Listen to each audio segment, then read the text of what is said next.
Good morning. You're listening to FloorDaily.net, and I'm Kemp Harr.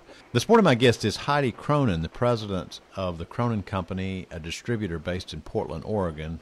Heidi, how you doing?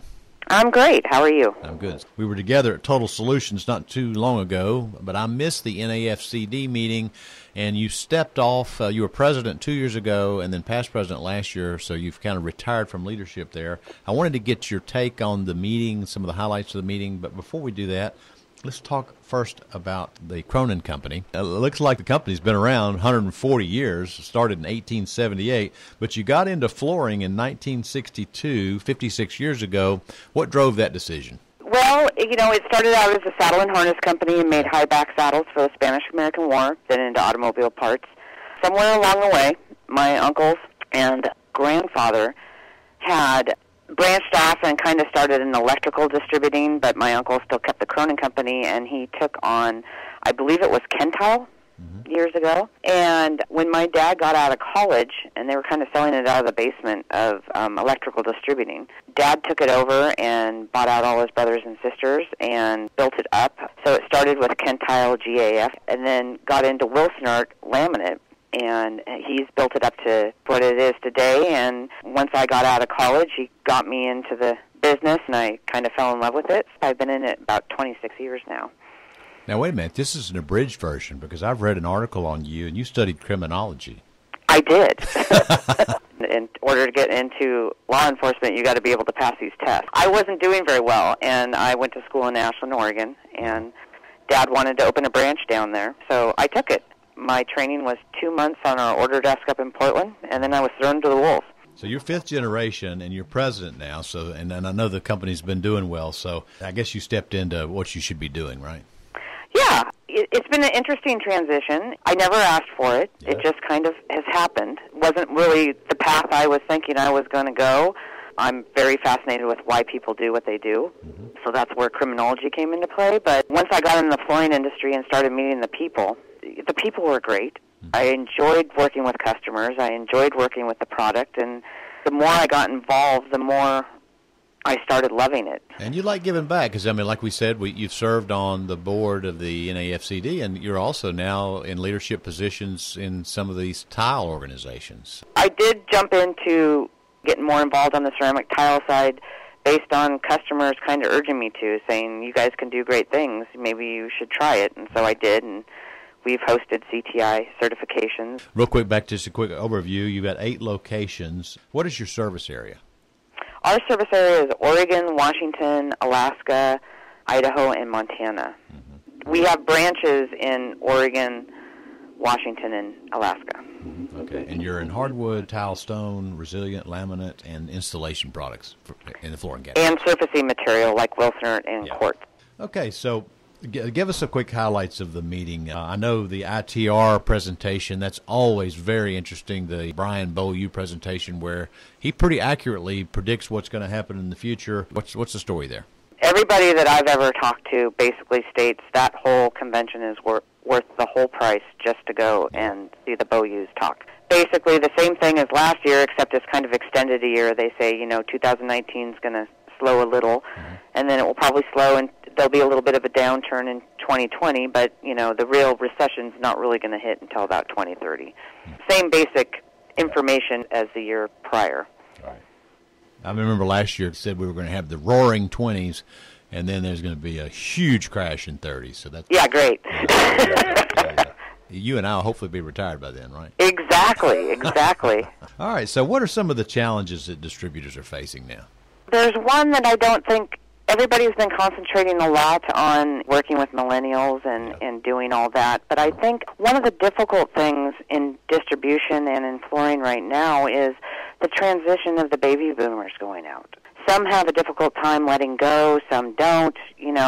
Some do it smoothly, some don't. I mean, inevitably people don't like change, and when change is occurring, which is happening in this industry at a lightning speed, it becomes a face of adversity for distributors. I mean, it's become difficult to navigate the waters as you go through, trying to keep up, trying to compete, trying to think outside the box of how things are going in companies that have big gaps in the generation, that have different lines of thinking.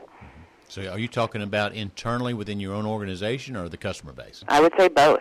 As I've been transitioning in, I've been looking at my customer base and noticing that they are too. And, people are saying, oh, well, you need to go meet this person. And I was like, well, who's the next person coming up? Because I think that's who I need to make the relationship with. And you kind of got to train and primp the younger generation below you and look for your talent and pay attention to people's potential and really embrace, even when you're hiring for the lowest positions in your company, of what are these people's potential? How can they influence throughout the company and shine? And how can you make it? But it's such a fast-moving pace with how people come in now in the job market and low unemployment. It's a challenge. It's a huge challenge for distribution right now just to get people. All right, so the likes and tastes and motivations of different age groups is a factor. What are some other factors? Well, of course, you've got the tariffs, of course, that everybody's concerned about.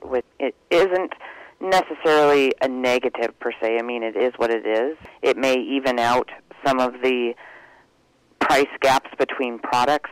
Now consumers will see hardwood and ceramic tile is viable versus LVT now, because the price point's going to get closer, because much more LVT is sourced out of China than ceramic tile and hardwood. So especially the subcategory, the rigid LVT, it almost all comes out of China. Yeah.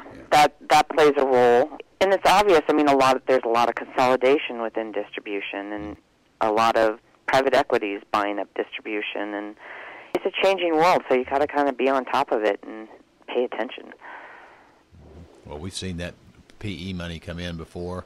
It is interesting to watch. Usually the people like you, the companies that keep family members in, do better in the end when you have somebody that is passionate about it. Yeah, and that's what drives me is the passion, and that's why the NAFCD board has been so successful. Is we have such an amazing board right now. It's a diverse group.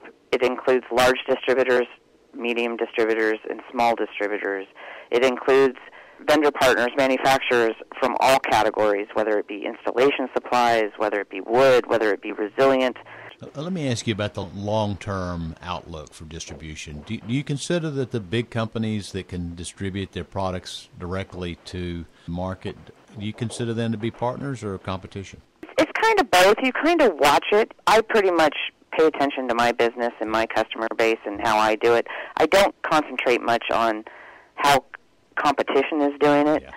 I'm an advocate for, if you see me at any function or any trade show, you're going to find me talking to other distributors. Yeah. And you're going to be sitting there seeing me asking them questions, because I'm the queen of best practices and trying to understand how other people do things. Yeah. But it's not necessarily that I'm concentrating trying to get ideas and how to compete against people. It's just, what can I do to make my business better? And everybody has ideas. Yeah. And that's what makes NAFCD so valuable, too, is the networking. And if you're a retailer who's retailers are your customers. If you're a retailer, I guess you can be served by both, right? I guess you have to buy a little bit from the big guys, and then distribution kind of fills in the rest, right?